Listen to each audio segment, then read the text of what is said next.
2 heures total. 2 fucking 2 heures total. Chacun vient, il se met au milieu de la route. 2 heures total.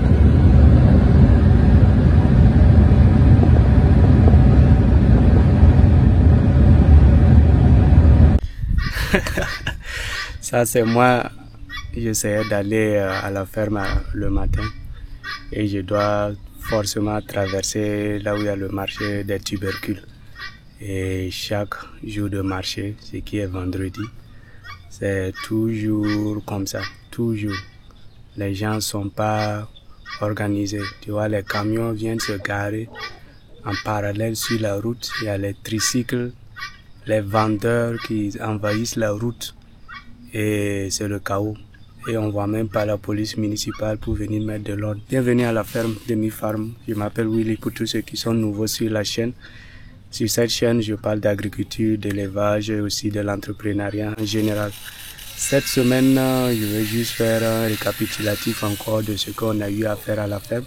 On n'a pas eu à faire grand chose, mais comme je vous l'ai dit toujours, à la ferme, il y a toujours du travail. Et chaque jour, en tout cas, il y a quelque chose à faire à la ferme. Et pour nous, on est en train de se préparer à la réception de nos poussins. Et on est toujours dans cette allure-là. Donc cette semaine, on a eu à faire plusieurs choses que je vais vous présenter.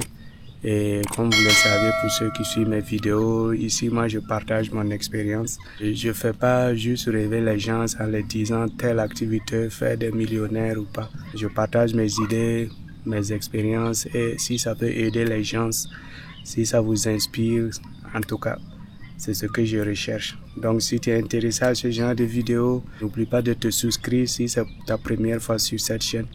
Et si tu es quelqu'un qui suit mes vidéos régulièrement, merci beaucoup.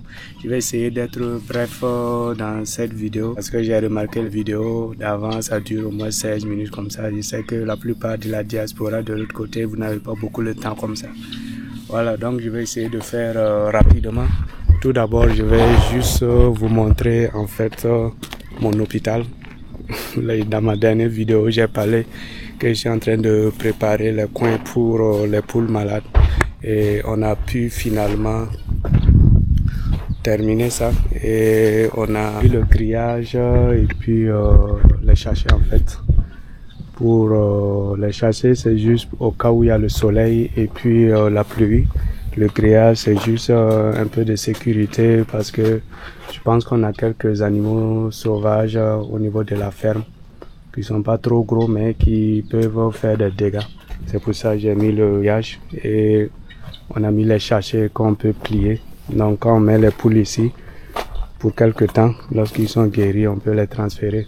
Comme je vous l'ai dit, j'ai fait ça comme ça sommairement parce que j'ai vraiment pas l'intention de mettre des poules malades ici. J'espère que je n'aurai pas à les utiliser, mais quand même, faut toujours prévoir au lieu d'attendre quand tu seras dans le besoin et puis commencer à faire. Donc c'est pour ça que je fais ça. Quand il y a les poules malades, comme j'ai dit, je viens, je les mets ici. Je pense que ça peut prendre 3, 4, peut-être 5 poules même. Chaque fois, je mets dans la case suivante en fonction des jours. Voilà, donc on les met ici et puis en fonction du soleil ou autre, on lève les plastiques ou pas. Donc je fais ça de vraiment simple. Et ce qu'on a eu à faire aussi cette semaine, c'est point de désinfection des pieds. Normalement les gens le font juste au niveau du poulailler. Moi comme j'ai mis le grillage pour sécuriser mes poules, parce que mes poules seront en semi-liberté, donc j'ai prévu ça avant de rentrer à l'intérieur du grillage. J'ai prévu aussi les tuyaux pour, en fait, si tu veux vider l'eau, au lieu de racler ça avec un contenant, vider ça manuellement, j'ai mis ça là. Donc s'il y a l'eau là-bas, ça peut facilement se vider. Donc si on finit, on nettoie, on peut visser ceci et puis remplir ça d'eau et de désinfectant. Voilà, donc j'ai fait ça un peu partout, tous les accès du grillage, j'ai eu à faire ça. Et dans la dernière vidéo aussi, j'ai eu à parler de ce coin qui est prévu pour les abreuvoirs, les mangeoires qu'on va nettoyer, on pose ici. Donc c'est ici qu'ils vont laver et les classer de ce côté. Je vais faire des étagères. Les étagères ne sont pas encore faites. Le soudeur n'a pas le temps. Donc, je vais faire les étagères et puis on va les déposer là-bas. Et comme vous voyez, on a eu installé ce grillage là aussi qui permet de séparer les poules améliorées qui seront dans ce grand poulailler. Et leur nombre s'est élevé plus de 1000. Ils seront dans ce grand poulailler là. Et ils ont beaucoup d'espace, comme eux, ils sont nombreux. Et on a séparé ça avec les autres. Donc, comme vous voyez ici aussi, j'ai mis un coin de désinfectant. Mais ça, je n'ai pas mis le tuyau parce que comme c'est dans la cour des poules, on va vider ça manuellement, mettre dans un seau et puis sortir, verser. Parce que les gens mettent les pieds là-bas. Donc, s'il y a des bactéries, si on vide ça ici, les bactéries seront dans la cour. Donc, ça, on va vider manuellement, nettoyer, puis changer l'eau régulièrement. Donc, ça, c'est l'accès pour les poules locales. Et les pintades, les dindons, tout ce qui est local sera de ce côté-là. Le grillage n'était pas mis, mais comme j'ai dit, on est en train de préparer le coin, donc on désinfecte le poulailler et je ne veux pas que les poules locales rôdent autour, donc on a séparé ça complètement avec le grillage cette semaine aussi. Autre chose aussi qu'on a eu à faire, c'est commencer à créer la séparation pour les poussins. Parce que quand les poussins vont arriver, on va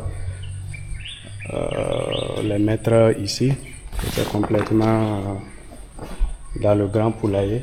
Donc on va les mettre dans cet espace, ce qui permet le chauffage facilement. Donc on est en train d'apprêter le coin. C'est pas complètement fini. Ça c'est les copeaux de bois. J'ai pas encore eu assez.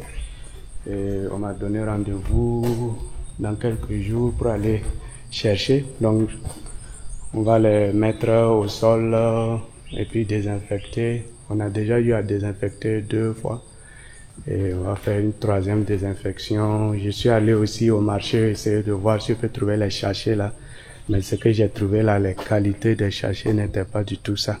C'est ça que j'ai mis pour le coin d'isoloir pour les poules malades. Et comme j'ai dit, la qualité n'est pas ça. Donc j'ai commandé la bonne qualité pour que ce que je vais acheter là, pour que ça puisse durer, pour que je n'achète pas puis 2 jours après c'est gâté et puis on doit payer encore. Et on doit le mettre sur tout la longueur du poulailler. Et quand ça sera fermé, maintenant on désinfecte, on ferme et puis c'est tout. Si c'est pas le jour que les poussins vont venir, personne ne rentre encore. Mais pour le moment, on est en train de faire un peu. On doit aussi laver les mangeoires, les abreuvoirs, les désinfecter et puis les mettre là-bas aussi. Et puis, en attendant que les poussins arrivent. Voilà. C'est les procédures. C'est long, mais bon, c'est ça aussi quoi. Parce que les gens pensent que l'élevage là, c'est facile. Quand on vous montre seulement les poussins, on vous montre ensuite c'est grand, on vous montre qu'ils ont vendu ça et puis ils ont l'argent. Ce sont des étapes. Et comme moi j'ai dit, je vais vous montrer les étapes pour que vous puissiez savoir comment les éleveurs souffrent. Voilà, c'est pas seulement l'argent là, je vais vous montrer et puis vous serez excités, pensez que c'est facile. Voilà, donc c'est ce côté-là aussi je voulais vous montrer cette semaine qu'on a eu à faire. Autre chose qu'on a eu à faire cette semaine, on a tiré l'eau et puis rapproché ça de notre maraîchère-culture parce que j'ai beaucoup souffert pendant la saison sèche pour arroser. Quelqu'un avait recommandé qu'on fasse l'irrigation. Bon, on va aller un peu et j'ai juste fait rapprocher l'eau, j'ai payé des tuyaux, ce qui facilite déjà notre travail. Quand moi-même je vais me déplacer dans la capitale, je vais acheter les systèmes d'irrigation et probablement aspersion. Et comme ça on les connecte et puis ça va faire le travail. Ce que je voulais dire aussi au niveau de la maraîchère-culture là, c'est vraiment le piment et la tomate. Ouais, ça c'est des bonnes choses. En tout cas, j'ai pas regretté avoir fait le piment et puis la tomate. Donc vous voyez comment le piment est bien chargé. Chaque jour je récolte. Mais c'est la tomate aussi. On a vraiment récolté, ça a vraiment produit.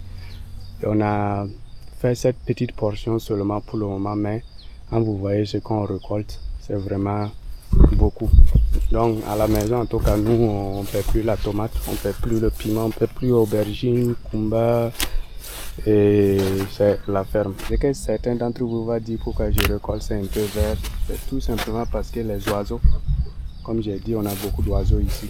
Et comme nos tomates sont dehors, ça fait que les oiseaux viennent les manger. Donc chaque jour, je récolte et on les conserve. Notre frigo permet de les conserver et on va les transformer, faire des purées et puis conserver. Comme ça, pendant la saison où il n'y aura pas de tomate dehors, nous on a la tomate. Même si moi je vais produire la tomate toute l'année, mais quand même on a de la purée de tomates et puis on peut même en vendre aux gens. Vraiment, si tu as de l'espace et tu fais de l'élevage et tu as un forage, je te recommande en tout cas, si tu peux faire la tomate, le piment, ça c'est vraiment bénéfique. Les amis, donc c'est tout ce que j'avais à vous présenter. Cette semaine, on n'a pas eu à faire beaucoup. On n'était pas très occupés, mais comme j'ai dit toujours à la ferme, il y a toujours quelque chose à faire. Il n'y a pas un jour on est venu et puis on a dit oh il n'y a pas de travail aujourd'hui, chacun est là, les mains dans la poche. Non, il n'y a pas ce jour-là. C'est ce que j'avais pour vous. J'espère qu'une fois de plus vous avez appris quelque chose. Et merci de continuer de suivre ma chaîne, merci des soutiens et on se retrouve la prochaine fois pour une nouvelle vidéo. Bye bye.